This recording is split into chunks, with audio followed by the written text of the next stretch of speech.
Ai meu Deus, tá tudo tão caro, por que será? E essa inflação, o que eu faço? Antes de você comentar sobre isso, vamos entender definitivamente o que é inflação, o que é IPCA, o que é INPC. Você precisa entender sobre isso. Vamos lá? Oi gente, eu sou a Fernanda Peretti do canal Tá Sobrando Dinheiro e hoje nós vamos falar sobre inflação. Sim, esse dragão que a gente não gostaria de ver, mas está sempre presente na nossa vida.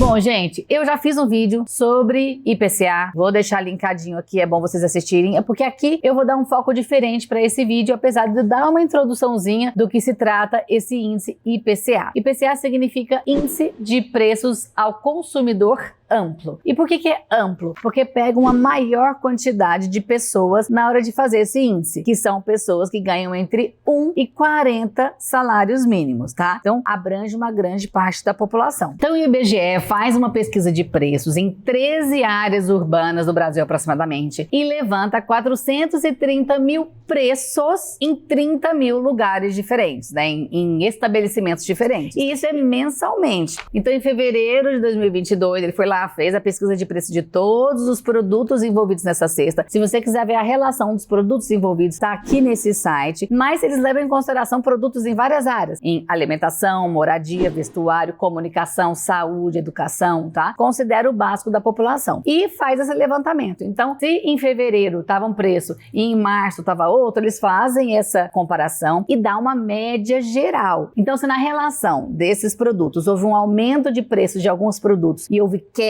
de outros, na média geral vai sair um número que é o IPCA. Agora, relembrando que esse índice, ele é uma amostragem, porém, ele varia de pessoa para pessoa. Se na sua realidade você utiliza produtos que na grande maioria teve aumento de preço, às vezes a sua inflação vai ser maior que a do índice divulgado. Agora, se por coincidência você usa produtos que caíram de preço, você às vezes vai sentir a inflação bem menos ou você vai ter uma deflação no mês, que significa que a grande maioria dos produtos que você usa caíram de preço, obviamente se isso aconteceu, né? Porque na grande maioria tem mesmo o aumento de preço ou ele se mantém. Agora, na pandemia houve deflação. Como a gente ficou trancado em casa, muitos produtos que ficaram estocados, parados nas lojas, sejam elas online ou físicas, caíram de preço para as pessoas começarem a comprar, porque tinha estoque parado. Então, muita coisa caiu de preço e teve mesmo na pandemia que houve deflação, que é coisa rara da gente ver aqui. Existe um outro índice que você já pode ter escutado falar, que é o INPC, Índice Nacional de Preços ao Consumidor. Ele verifica a variação do custo de vida de famílias que ganham entre 1 a 5 salários mínimos de renda. Então é uma menor parte da população, apesar de ser muito grande, mas é uma parte da população que sofre mais com essa variação de preço, porque dentro da cesta deles tem aquilo que é mais essencial para a nossa sobrevivência. Então são aqueles itens que não são muito supérfluos, onde o IPCA considera justamente por ele ter esse Azinho na sigla de amplo. Então o INPC consideram itens mais básicos para a sobrevivência e o IPCA aqueles de maior circulação, sendo básicos ou não. Então, para a gente terminar de entender, o IPCA de março de 2022 foi de 1,62. Significa que aquela cesta de produtos entre fevereiro e março aumentou na média 1,22%. Todos, é uma média ponderada. Agora, já o acumulado de 12 meses, que às vezes vocês vão ver essa informação, é um acumulado de 12 meses. Significa que há um aumento de preços desses produtos entre março de 2021 e março de 2022, que foi de 11,30. Significa então que aquela cesta de produtos utilizada custava X em março de 2021 e agora está custando X mais 11,3%. Então, se o seu dinheiro não aumentou isso, o seu poder de compra diminuiu em 11,3%, porque o que você comprava no ano passado, em março de 2021, você não compra com o mesmo dinheiro hoje. E aí a gente entra no poder de compra. Fernando, o que é poder de compra? É exatamente isso. Qual é o poder de compra do seu dinheiro? Então, se a sua renda não aumentou conforme a inflação, significa que o seu poder de compra diminuiu. Assim acontece com o seu dinheiro que fica parado numa poupança ou numa conta corrente, porque se ele não está aumentando conforme a inflação, ele está perdendo o poder de compra. Ele compra menos coisas hoje do que ele comprava ontem, ano passado, enfim, há 6 meses. Então, isso é poder de compra. Aí existe também um índice que mede o poder de compra mundial, vamos dizer assim, que vocês já devem ter escutado, que é o índice Big Mac.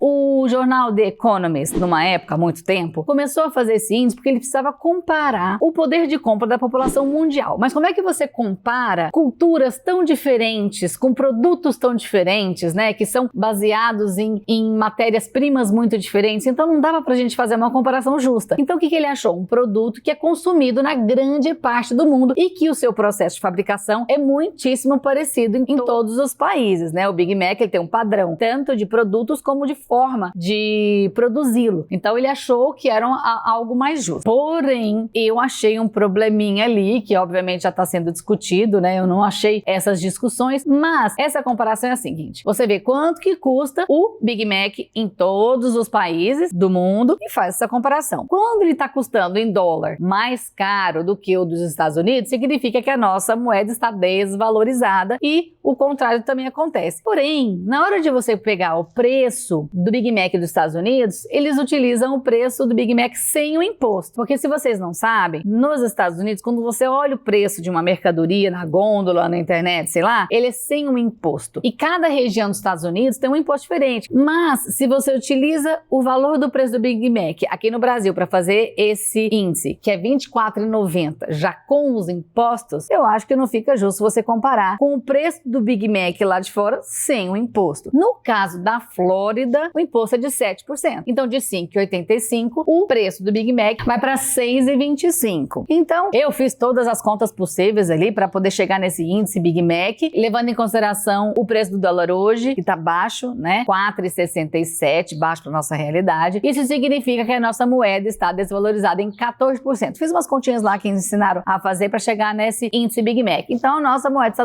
desvalorizada em 14% conforme o índice Big Mac, utilizando o preço com o imposto da Flórida, ok? Que eu acho que se a gente não incluir imposto, fica injusta essa comparação, sendo que lá fora eu estou utilizando o preço de um produto sem o imposto. Então, se você olhar o índice Big Mac atual, que no caso é de dezembro de 2021, que sai de 6 em 6 meses, o Brasil está na 13ª posição, né, de desvalorização no índice Big Mac. O Big Mac mais caro é na Suíça e o mais barato é na Rússia, tá? Então, a Rússia é o valor mais desvalorizado com relação ao dólar no índice Big Mac e a Suíça o mais valorizado, ok? Parando um pouquinho esses números que eu estou enchendo a cabeça de vocês para pedir para você se inscrever no canal, porque aqui eu trago muito conteúdo para deixar sua vida mais rica de dinheiro e de significado.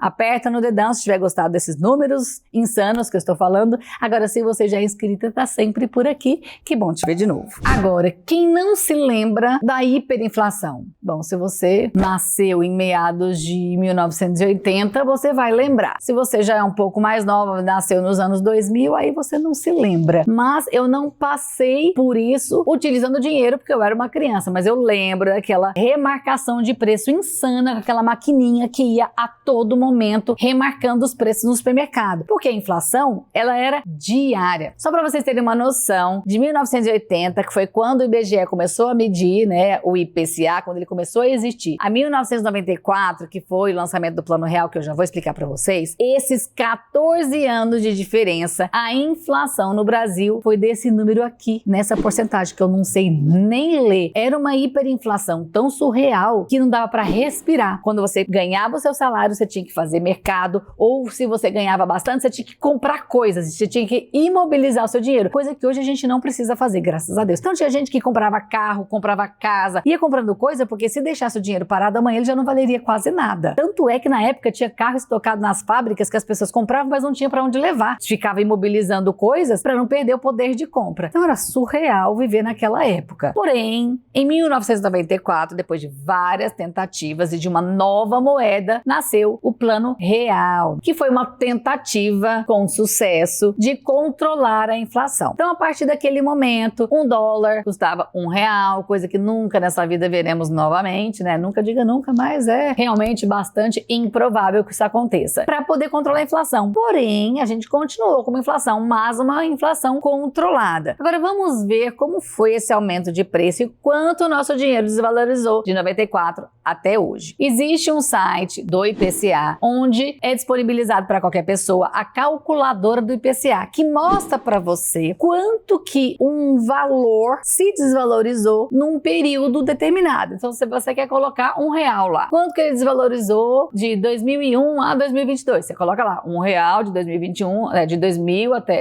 até 2022. E ele vai colocar quanto que hoje seria esse R$1 na data atual. Então, vamos lá. Eu coloquei quanto que valeria R$1, que era em 1994, quanto que ele vale hoje, né? Quanto que eu teria que ter hoje para ter o R$1 de 1994. Então, pela calculadora, R$1 de 1994 vale hoje 7,37. Então, ter R$1 naquela época é a mesma coisa da gente ter hoje 7,37. Então, essa é a correção de 28 anos, né? Que é de 1994 até hoje, que é 2022. Bom, aí as pessoas falam, Fernanda, meu Deus, mas a gente empobreceu muito. Mais ou menos. Vamos considerar que em 1994 o salário mínimo era de R$ 64,79. Arredondei para 65. E hoje o salário mínimo é de 1.212. Se a gente for considerar o valor do salário mínimo de 64,79 daquela época, quanto que ele estaria hoje se a gente só tivesse aumentado o salário conforme a inflação? Hoje ele estaria em R$ 477,83. Significa que o salário mínimo aumentou muito além da inflação, até porque para dar o poder de compra da população. Agora, e para isso, o que eu fiz? O que a gente tem que levar em consideração? Quanto que o salário mínimo comprava numa época versus quanto ele compra numa outra época. Então, eu levantei os preços de alguns produtos. Vamos lá. Então, eu vou falar dos preços desses produtos de 1994. Vou ler aqui numa listinha, mas vocês vão vendo aí na tela. Um Kinder Ovo naquela época, em 1994, custava R$1. O Big Mac custava R$ 2,42.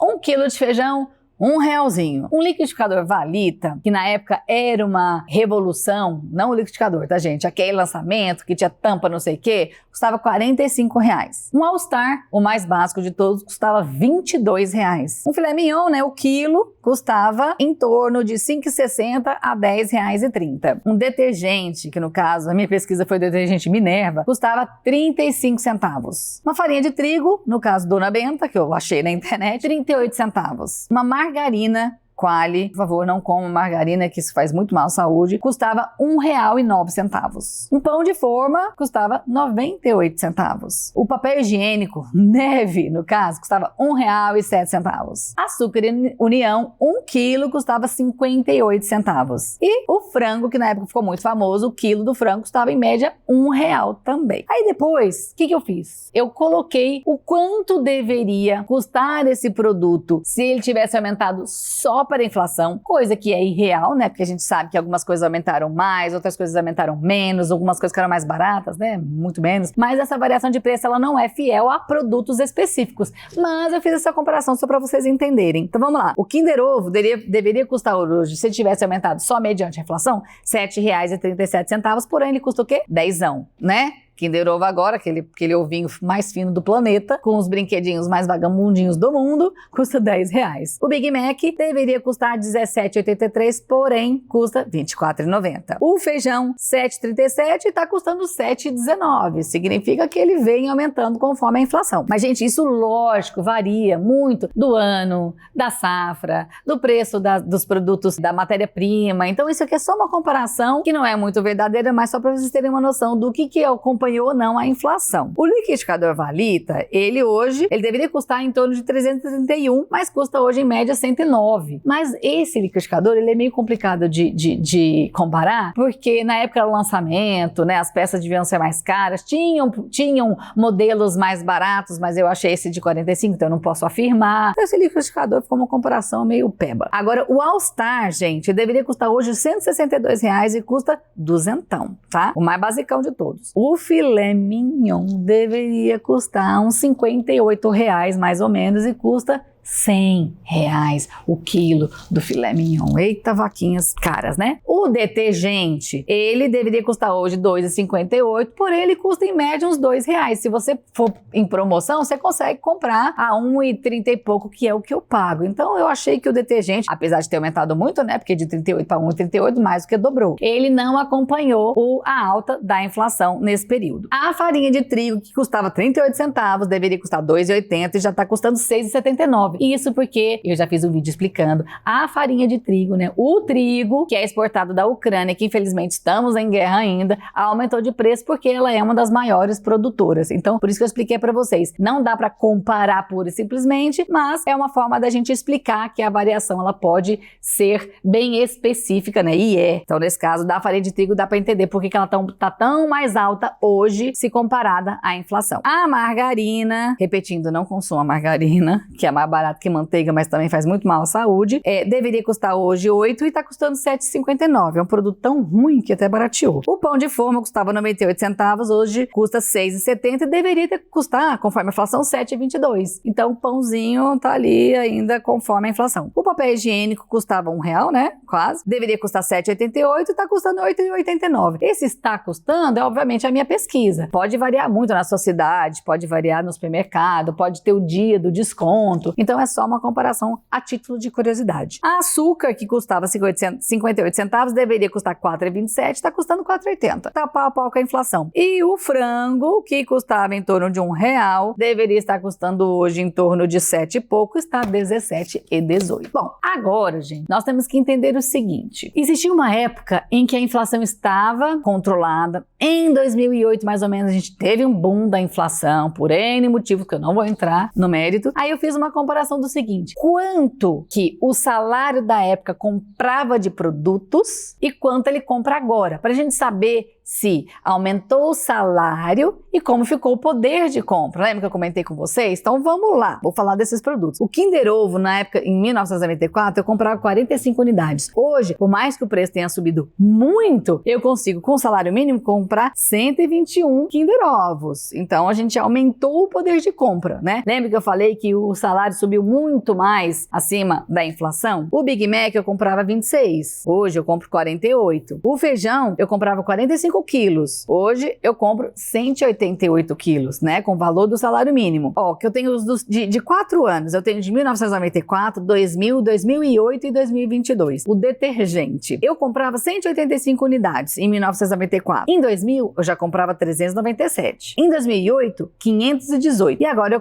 compro 606 unidades de detergente com o salário mínimo. Então a gente teve um aumento considerável do salário e não acompanhou a inflação, o que é justo. Já o açúcar, em 1994 eu podia comprar 112 quilos, hoje eu consigo comprar 252. Agora tem uma coisa também, né, gente? Naquela época o salário mínimo era R$65, mas eu não sei dizer, porque eu não achei essa informação, quantos salários mínimos as profissões, né, os cargos ganhavam. Porque eu vi um comentário na internet muito inteligente, por sinal, só que ele é um comentário de uma pessoa, que na época o pai dele ganhava 27 salários mínimos. Gente, eu não sei nem que época, mas era em torno de 1900 e pouco. Hoje ele ganha 12 e está no mesmo emprego há 36 anos. Então o salário mínimo subiu, mas a quantidade de salários que esta pessoa ganhava não subiu na mesma proporção. Se ele ganhava 27 salários mínimos, ele deveria continuar ganhando esses 27 salários mínimos, mas o salário dele não subiu conforme o aumento do salário. Então por isso que às vezes você fala, nossa, mas parece que eu comprava tão mais coisa no supermercado antes, por que essa comparação do poder de compra é baseada no salário mínimo é tão discrepante e na minha visão não é? É por isso. É porque às vezes o salário mínimo subiu, mas a quantidade de salários mínimos que você recebia não subiu na mesma proporção, entendeu? Bom, então eu só fiz esse vídeo para vocês entenderem como é o processo de análise dos preços das coisas. A gente tem que basear na realidade de cada um, no país, no processo de produção, mas é muito importante que a gente proteja o nosso dinheiro, pelo menos da desvalorização dele. Por isso que a gente tem produtos que são atrelados ao IPCA. Significa que ele vai render a variação da inflação mais uma taxa fixa. Então, lá dentro do Tesouro Direto você tem essas opções. Você tem alguns produtos de renda fixa que tem esse tipo de rentabilidade. Significa que vai render o IPCA do período, né? Que o seu dinheiro vai ficar ali investido. Então, você só vai saber essa variação lá na frente quando você for sacar o dinheiro, mais uma taxa fixa. Então, ele é um investimento que une, né, um pós-fixado, um pré-fixado com um pós-fixado. Que o IPCA é o pós-fixado e o pré-fixado é aquela taxa fixa, né? Por isso que você tem que entender de alguns termos da economia para poder proteger o seu dinheiro e poder fazer escolhas inteligentes, tá bom? Se tiver ficado alguma dúvida, porque eu falei pelos cotovelos aqui e falei número pra caramba, deixa aqui nos comentários que eu respondo para vocês, tá bom? Por hoje é isso. Fui, um beijo. Assustou com o aumento do preço do Big Mac? Então, faz o seguinte, se inscreve aqui no canal para você enriquecer e aproveita, se você tiver tempo, para assistir mais vídeos do canal.